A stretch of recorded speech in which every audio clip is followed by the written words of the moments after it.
Bonjour Sébastien Jean. Bonjour. Vous êtes économiste, directeur du Centre d'études prospectives et d'information internationale, le CEPI, et je vous reçois aujourd'hui dans le cadre du partenariat entre notre chaîne Xerfi Canal et les Journées de l'économie. Vous intervenez à cette occasion à la table ronde intitulée Accord de libre-échange, la grande polémique. Alors on pense d'emblée à l'accord transatlantique, aux négociations autour du traité transatlantique. Les négociations sont en cours, les craintes, elles, sont largement diffusées. Elles vont jusqu'à Xavier Bertrand, que l'on ne peut pas vraiment qualifier de protectionniste, qui y voit une menace. Alors, ces craintes sont-elles fondées? Comment expliquer qu'il y ait une si grande peur autour du traité transatlantique? C'est un peu curieux, effectivement, toute cette attention autour de la négociation sur le partenariat transatlantique parce que l'Europe a déjà signé et mis en œuvre une foule d'accords commerciaux.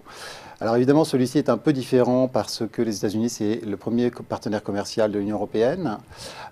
Également parce que pendant la campagne des élections européennes, le sujet a été monté un peu en épingle. Je pense qu'il y a eu un peu un effet grossissant et une surestimation finalement des enjeux, aussi bien par les défenseurs que par les opposants à ce traité. Du point de vue des promoteurs, je dirais aussi bien la Commission que les gouvernements, on a laissé penser que ça allait être une politique de croissance qui allait vraiment changer la donne, donner un nouvel élan. Du côté des opposants, on a brandi la menace de l'influence des multinationales, des Américains qui allaient nous imposer leur modèle. À vrai dire, ma vision, elle est plus modérée, disons. C'est d'une part la vision d'un accord qui potentiellement peut nous procurer des gains économiques et politiques d'ailleurs aussi, mais ces gains seront limités.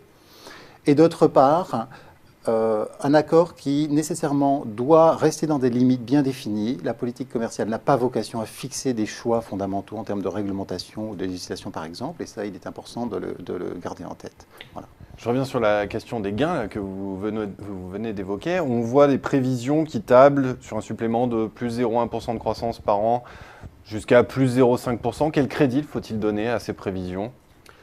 Alors, c'est une négociation qui embrasse un ensemble très large de sujets, dont certains qui sont complexes et difficiles à chiffrer. Néanmoins, on peut effectivement essayer d'en faire un chiffrage économique.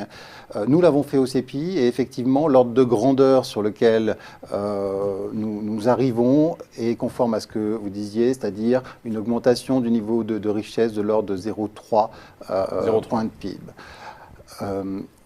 Je pense qu'il ne faut pas s'arrêter à ce chiffre. Ce n'est pas ce chiffre qui est important, c'est plutôt de comprendre la logique à l'œuvre et de voir dans quelle mesure on est face à des mécanismes qu'on pense souhaitables et qu'est-ce qu'ils peuvent aussi avoir comme effet dynamique. D'où viennent ces gains? Essentiellement, en tout cas dans ce qu'on peut mesurer, deux sources. La première, c'est la baisse des droits de douane, parce que les droits de douane, ce sont des taxes qui vont toucher différents secteurs, parfois choisis de manière un peu arbitraire ou comme héritage d'un passé assez lointain. Les diminuer, ça peut augmenter l'efficacité économique et donc permettre un enrichissement à terme. Cela étant, d'après nos évaluations, c'est une partie assez mineure de ce qu'on peut attendre comme gain du partenariat transatlantique, essentiellement parce que les droits sont en moyenne les droits de douane sont relativement faibles de part et d'autre de l'Atlantique.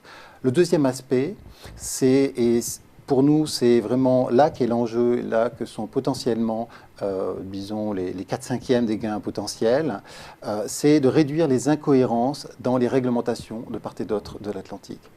Faut-il vraiment que, quand une usine a été inspectée quand ces pratiques ont été approuvées par l'administration européenne, faut-il vraiment qu'elle soit ensuite inspectée par l'administration américaine si le producteur veut exporter aux États-Unis?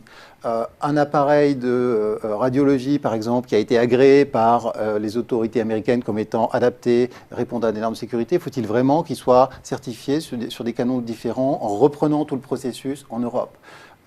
Les évaluations de résidus de pesticides, par exemple, sur un fruit, qui ont été faits en Europe, faut-il vraiment qu'ils soient faits avec une méthodologie différente, donc en reprenant tout le processus à zéro aux États-Unis, et ainsi de suite. Qu'est-ce que je veux dire par là? Il y a un processus de réglementation qui, d'une façon générale, en Europe comme aux États-Unis, ne se préoccupe pas des effets sur le partenaire commercial. Et l'accumulation de ces incohérences réglementaires est une source de coûts importante. Donc, en les réduisant, on peut faire un certain nombre d'économies qui, au final, deviennent assez substantielles d'après les estimations qu'on peut en faire, même si évidemment chaque secteur est un cas particulier. L'autre aspect, c'est que en ayant une démarche plus cohérente entre les États-Unis et l'Europe, on peut espérer garder un rôle plus central dans la détermination des normes, des règlements qui sont adoptés au niveau mondial et qui, disons, qui sont dominants dans les échanges commerciaux. Donc, ce rôle, disons, normatif, ce rôle central dans les aspects normatifs au niveau mondial, il est effectivement actuellement occupé par les États-Unis et l'Europe, et en se mettant, en réduisant, disons, les incohérences dans leur système, dans la limite de choix collectifs qui parfois sont différents, ils peuvent espérer continuer à jouer un rôle central dans un contexte où, on le sait bien, on le répète sans cesse, mais c'est une réalité, le centre de gravité de l'économie mondiale bascule vers l'Asie. Alors, très brièvement, pour conclure, Sébastien Jean, est-ce qu'on peut dire que ces traités sont une réponse au ralentissement des échanges mondiaux? Est-ce que cela permet de donner une bouffée d'oxygène à l'heure où l'hypothèse de croissance zéro fait son chemin? Alors, je crois qu'à court terme, ça n'est pas une réponse. Et c'est pour ça aussi que je disais tout à l'heure qu'il pouvait y avoir une partie de surestimation des gains potentiels d'un accord. Ça ne va pas vraiment être source de croissance dans les 2 ans qui vont suivre le traité. C'est potentiellement source de richesse et de création de richesse à plus long terme en proposant un cadre qui structurellement est plus favorable au développement des entreprises, à l'exportation, y compris pour les plus petites entreprises, et donc en réduisant les coûts de coopération entre entreprises de part et d'autre de l'Atlantique.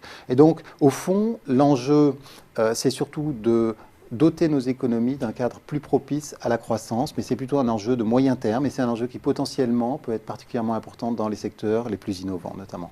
Eh bien Sébastien Jean, je vous remercie pour cet éclairage sur les négociations en cours sur le traité transatlantique. Merci d'être venu sur Xerfi Canal. Merci à vous.